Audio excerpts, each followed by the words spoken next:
L'invité du morning. Vous êtes à l'écoute du Morning LFM, on espère que tout se passe bien pour vous. Il est 8h16 et il est temps pour nous, Arvin, de recevoir notre invité du jour. Alors ce week-end, les 15 et 16 avril, avait lieu le salon Livre en scène à Triel-sur-Seine. On en parlait dans le Morning, notamment avec Stéphanie Delima et Rodrigo Acosta. Et aujourd'hui, nous sommes avec un auteur qui était présent à Triel, Jamal Zemouri, bonjour. Bonjour. Et merci d'être avec nous ce matin. Alors vous êtes un romancier et parolier belge et auteur des 4 tomes de l'impressionniste de Molenbeek. Tout à fait. Que vous avez coécrit Tout à fait. avec Véronique Leclerc. Alors je le disais en introduction de l'interview, vous étiez à Triel-sur-Seine ce week-end. Est-ce que ça s'est bien passé déjà ? Ah oui, très bien. Très bien. Qu'est-ce que ça fait de rencontrer nos lecteurs ou nos potentiels futurs lecteurs ? Bah écoutez, ça donne déjà chaud au cœur, parce qu'on sent qu'on est attendu, et puis quand on discute avec les lecteurs et les lectrices, on se rend compte que notre travail sert à quelque chose, et donc finalement, moi, rencontrer les lecteurs, c'est comme si j'allais en vacances, ça me booste. Et il y avait des gens qui vous connaissaient ? Tout à fait. Et qui avaient lu votre livre ? Oui, tout à fait. D'accord. Alors, votre livre, justement, c'est L'impressionniste de Molenbeek. Molenbeek, c'est une ville de Belgique tristement célèbre. En mars 2016, 3 kamikazes se sont fait exploser à l'aéroport de Bruxelles-Zaventem et dans le métro, faisant des dizaines de morts et des centaines de blessés.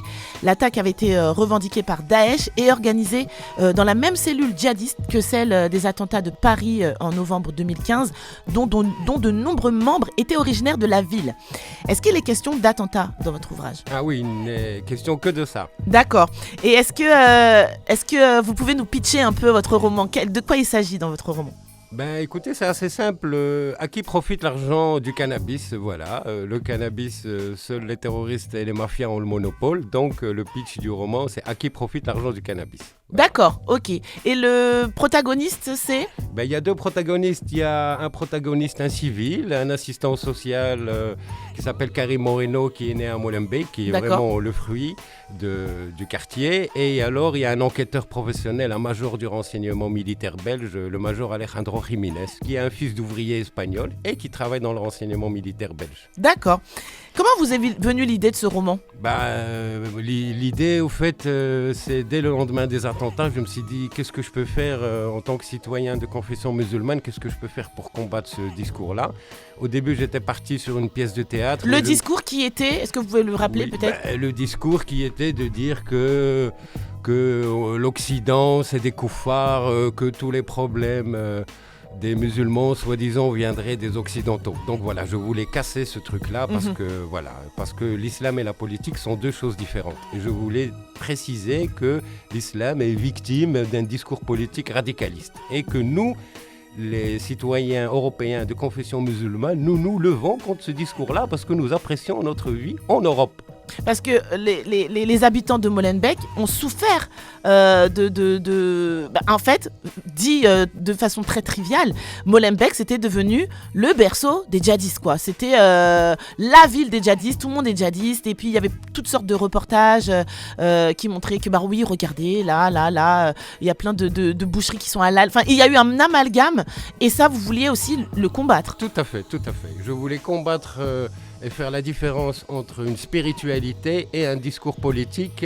Et à Molenbeek, ce qui s'est passé aussi, c'est que pendant des années, il y a eu un manque de contrôle des autorités. Il y a eu pléthore d'associations radicales qui sont venues s'installer dans ce quartier et qui ont influencé les habitants. Vous-même, vous êtes né à Molenbeek ? Non. Vous avez grandi à Molenbeek ? J'ai grandi à Schaerbeek, mais c'est juste à côté. D'accord, ok. Et c'est quoi la réalité de cette ville ?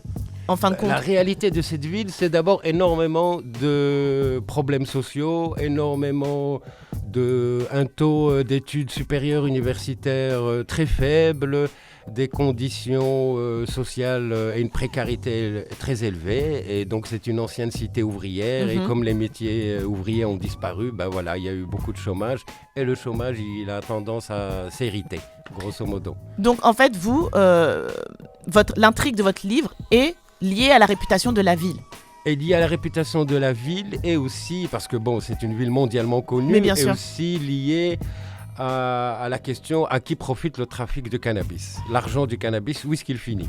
D'accord. Voilà. Donc c'est sur 4 tomes, Oui, donc tout faut le à fait. dire, c'est Oui, 4 oui, tomes tout à fait. qui suivent les aventures de Karim et de Alejandro. Tout à fait. Et à la fin, on a une réponse ou pas? Oui, à la fin, on a une réponse. À la fin, on a une proposition de ramener tout ça dans un débat politique, et d'en faire une question politique, et de faire des élections et de proposer aux citoyens belges est-ce qu'ils veulent la légalisation du cannabis ou pas. Parce que finalement, c'est à eux de décider, c'est pas aux politiques de décider pour les citoyens. Parce que vous militez Ah oui, oui, moi. pour la légalisation du cannabis. Tout à fait. Moi, je suis dans le Parti libéral et je milite pour la légalisation du cannabis, pour récupérer les dealers, parce que le dealer, c'est le meilleur entrepreneur sur Terre, il asphalte tous les problèmes, et recycler toute cette énergie de la jeunesse dans la légalité, avec des congés payés, payer des impôts, Donc des vraiment TVA, des assises. Donc Voilà. faire des trafiquants, des Tout à fait. entrepreneurs. Tout à fait. Et récupérer aussi les trafiquants qui sont en prison pour deal, les récupérer comme a fait le Canada depuis 2018, où il propose aux trafiquants de s'insérer dans la légalité à condition de respecter la légalité. Et donc là, vraiment, on ne peut pas faire une action sociale plus forte, parce que ces gens-là ont toutes les portes fermées, vu qu'ils ont un casier judiciaire. Donc D'accord. on va les recycler et les remettre dans la légalité.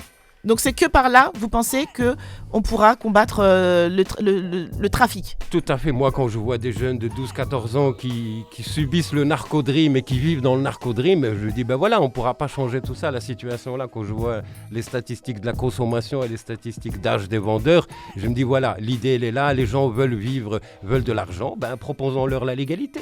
Et chacun pourra entreprendre son entreprise. Jamal Zemouri, si vous voulez bien, on va faire une petite pause musicale. On va continuer à parler de votre livre L'impressionniste de Molenbeek. Et il faut savoir que vous aussi, vous êtes travailleur social, vous êtes assistant social. Et on va voir en quoi vos expériences ont influencé votre ouvrage. Mais tout de suite, petite pause musicale.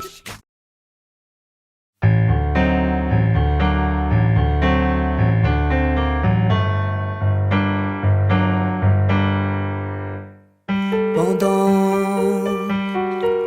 que mes inspiratrices manigancèrent pour empêcher l'édifice de dépasser l'esquisse.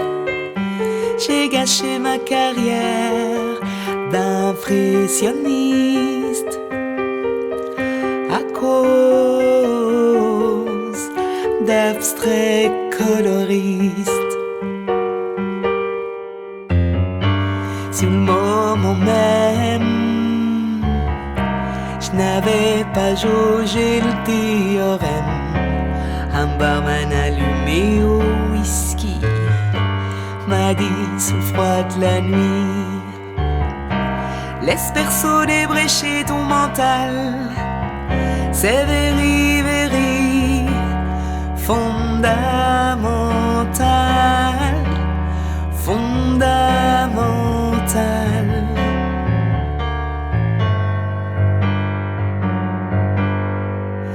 J'ai,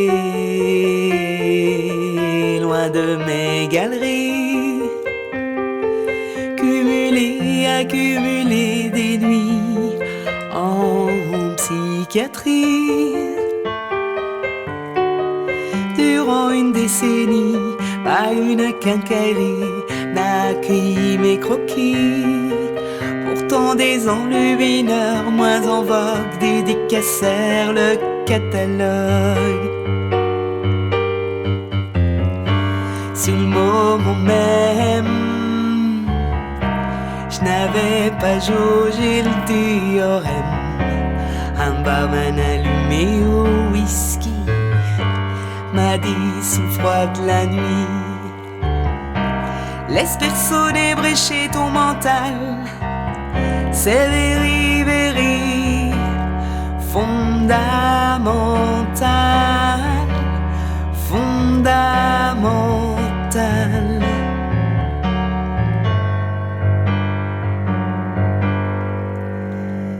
Après l'ère de l'errance, à moi l'ère de la réjouissance. Je fais grimper le diagramme de la gamme sans programme ni vacarme. J'esquisse les muses de Haute-Savoie en dentelle italienne de pure soie. Je portraiture la désinvolture de tes courbes sans fourrure. Si le moment même, je n'avais pas jaugé le théorème, un barman allumé au whisky m'a dit sous le froid de la nuit: laisse perso débrécher ton mental, c'est very, very fondamental, fondamental.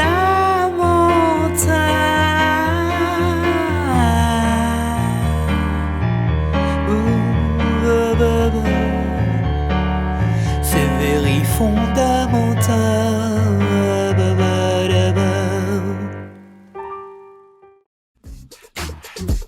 L'invité du morning. On se retrouve pour la deuxième partie de l'interview du jour et ce matin nous sommes avec Jamal Zemouri, un auteur parolier belge qui a coécrit L'impressionniste de Molenbeek et qui était présent au salon Livre en scène à Triel ce week-end. Alors Jamal, par où on commence un livre comme ça? Comment vous avez donc on sait que l'idée c'est toutes les événements autour de Molenbeek qui vous l'a inspiré, mais après je suppose que vous avez fait des recherches, tout ça. Comment vous avez construit votre histoire? J'ai construit mon histoire avec plus ou moins 400 rapports, voilà, grosso modo. D'accord. Que ce soit autant sur le chômage dans le quartier, le taux d'échec scolaire, que ça soit le taux d'humidité dans les appartements. Enfin voilà. Vraiment, ce sont des faits réels. Les données, vraiment. Démarrer des données. Voilà. D'accord, ok. Alors l'histoire se déroule en 4 tomes. Comment ils sont découpés? Est-ce qu'on parle d'un thème précis à chaque fois ou est-ce que l'intrigue change un peu? Est-ce qu'on se focalise sur une histoire sur chaque tome? Expliquez-nous. Donc l'idée au fait, depuis tout petit déjà j'adore les feuilletons, j'adore les séries et puis j'ai été imbibé aux films série B, tous les films policiers de 21h et de 23h sur TF1 et donc voilà, petit jeune déjà j'ai été attiré par le monde du policier et donc par rapport au projet de l'impressionniste, c'est un roman d'espionnage. D'accord. Donc, en gros, le thème, c'est l'espionnage. Et donc, l'espionnage, c'est des enquêtes ouvertes sur le monde, avec de la géopolitique. Et un roman policier, c'est une enquête fermée. Donc voilà, là, on est ouvert sur le monde. L'épisode numéro 1, ça place un peu le décor, ça place la reine, les protagonistes, les personnages principaux, Karim Moreno, le major Alejandro Jiménez et la jeune demoiselle Nour Boum, qui est sur la pochette avec le maillot de la Juventus. D'accord. Et donc elle, c'est une jeune consommatrice qui s'intéresse à la peinture, qui étudie l'art, mais elle étudie l'art parce qu'elle n'a pas envie de se casser la tête avec les sciences et les langues, et donc elle se recycle un peu dans l'art.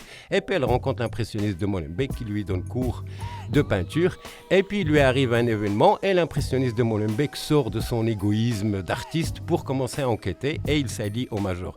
Donc l'épisode numéro 1, c'est un peu la présentation de la reine.